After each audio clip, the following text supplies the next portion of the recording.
வெளியூர்ல படிச்ச நம்ம பிள்ளைங்கெல்லாம் வீட்டுக்கு வந்துருச்சு. வெளியூர்ல வேலை செஞ்ச நம்ம பிள்ளைங்கெல்லாம் வீட்டுக்கு வந்துருச்சு. இங்க வேலைக்கு போக முடியல, பணம் இல்ல, பசி ரொம்ப எடுக்குது. ஒவ்வொரு குடும்பத்திற்கும் 5000 ரூபாய் 10,000 இருந்தாலும் கூட இப்போதைக்கு நிவாரண நிதியா ஒரு 5000 ரூபாய் ஒவ்வொரு குடும்பத்துக்கும் வழங்க வேண்டும் என்று அன்னைக்கு நம்முடைய தலைவர் எதிர்க்கட்சியாக இருக்கும் பொழுது அடிமை கூட்டத்தின் தலைவராக இருக்கிற எடப்பாடி பழனிசாமியை பார்த்து சட்டப்பேரவையில் சொன்னாரு.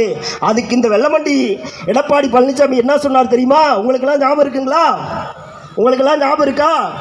எங்களாலெல்லாம் அவ்வளவு பணம் கொடுக்க முடியாது, 5000 ரூபாய் கொடுக்க முடியாது, வேணா 1000 ரூபாய் தரோம்.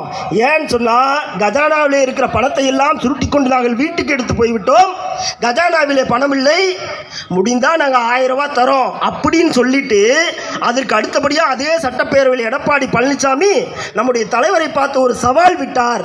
நாங்கள் இப்போதைக்கு 1000 ரூபாய் தருகிறோம், ஒருவேளை நீங்கள் ஆட்சிக்கு வந்தால் நக்கலா ஆட்சிக்கு வந்தால் மீதம் இருக்கிற 4000 ரூபாய் மக்களுக்கு தாருங்கள்